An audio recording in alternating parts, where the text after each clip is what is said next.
Peace, peace, peace. Good evening. Today is the 22nd of September 2024 on the Gregorian calendar, and I just want to share some thoughts with you. I have been getting little snippets of the news as it relates to the arrest of Sean P. Diddy Puffy Combs. And what comes up for me is just the changing of the guard that it is, the changing of the guard, and what the arrest of Sean Puffy Combs is symbolic of. Now, I'm just going to tell you my take on this, and um, I don't want to see anybody suffer, right? But for my people here in North America, I want you all to just pay attention, right? And to not get caught up in these conversations about how terrible Puffy was and all this kind of thing. This is an opportunity to look more deeply at how this could ever happen. That a man would have so many things be said about him, so many reports where there's smoke, there's fire, is saying that I think comes up here. And of course, innocent until proven guilty. However, do we really need to see a videotape to know that something is wrong with the hip hop industry, the popularized hip hop industry? I'm not talking about hip hop culture in its genuine sense, because um, what Sean Puffy Combs brought to the table was not hip hop culture. All right, that what he brought to the table became pop culture, and it was a perversion of true hip hop. I'll tell you why I say that in a minute, but it would be easy right now to just blame him for what happened and say, oh, he's such a terrible person and all of that kind of thing. But that is not a really accurate. It's not a full view of what happened and what it's symbolic of. He was detained on a full moon, and I don't think that was by mistake. Um, Let me just go back a little bit. I remember it was probably the late 90s, like 1999 or 2000 or something like that, when when Bad Boy was popular, like on all the radio stations, on all the pop radio stations. Let's say there are three pop radio stations. All of them at the same time would have had some artist on the Bad Boy record label. Let me just give you an example of what was happening around that time. There was spoken word sets, where people would get together and it would be music in the background and people spitting live poetry, right? I remember going to a Howard homecoming and KRS-One was there, right? And he had Supernatural was on the stage. And afterwards, because Supernatural and he gave such a phenomenal show, some friends and I like gathered around. He said, gather around, come on, right? He said, I'm gonna point to you. I'm going to tell you to say a word, and then, he's gonna do his thing, right? He said, don't hesitate. When I point to you, you say your word. If I'm talking or not talking.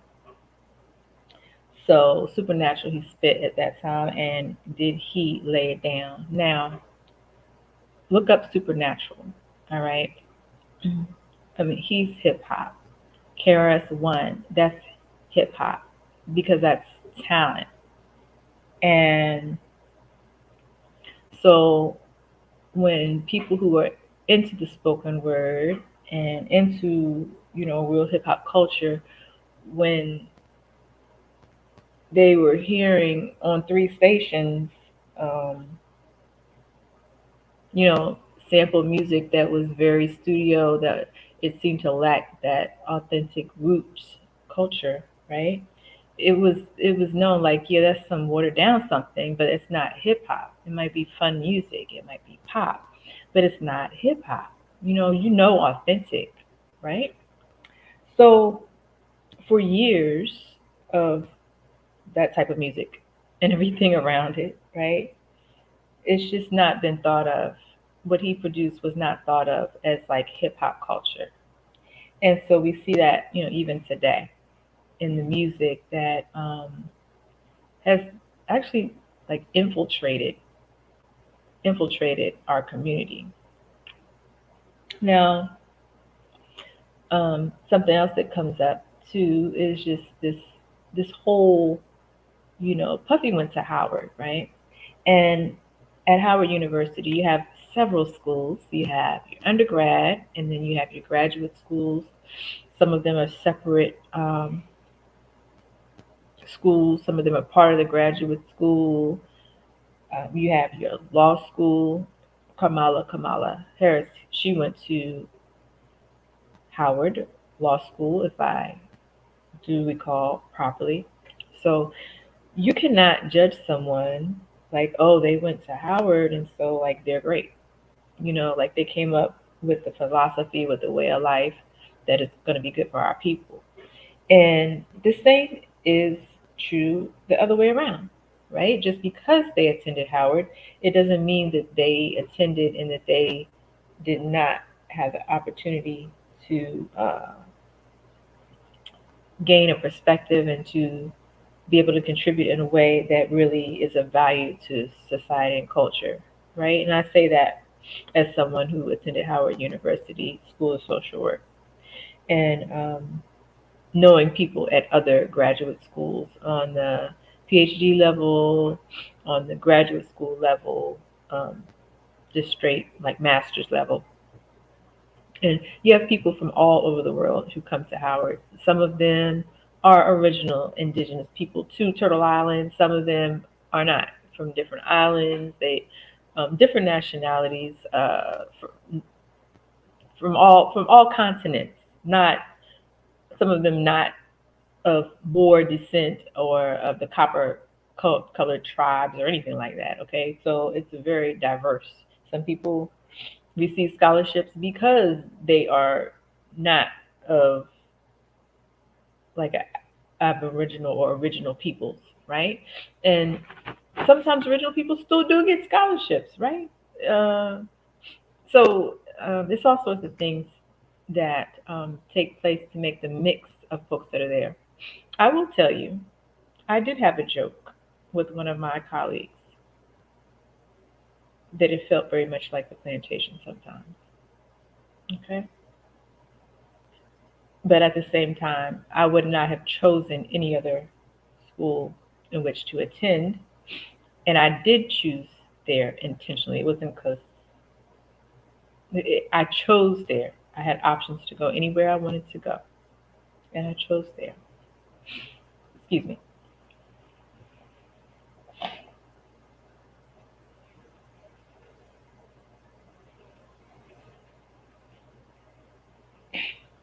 All right. The point, I think, why I want to come to talk tonight is before we do this thing that we call puff this, puff that, right?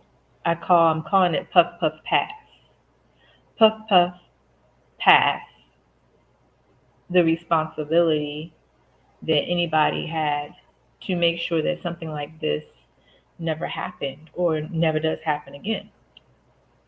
I want to talk about like really a crisis being the best opportunity for change.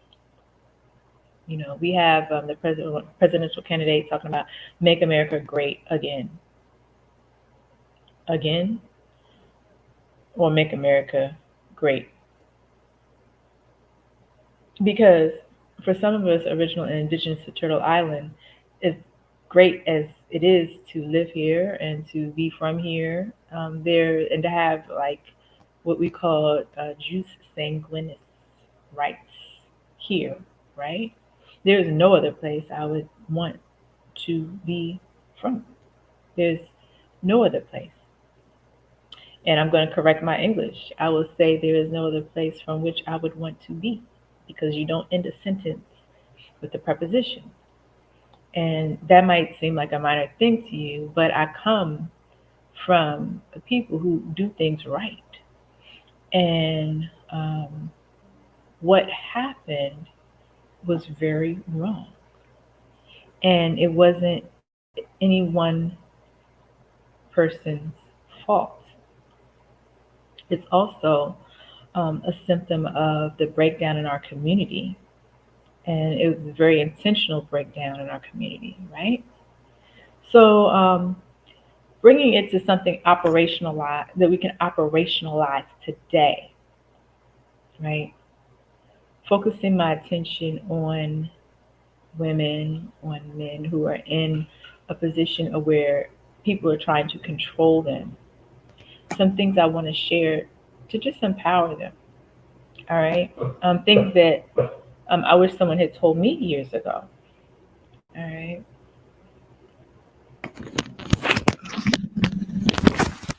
Talking away.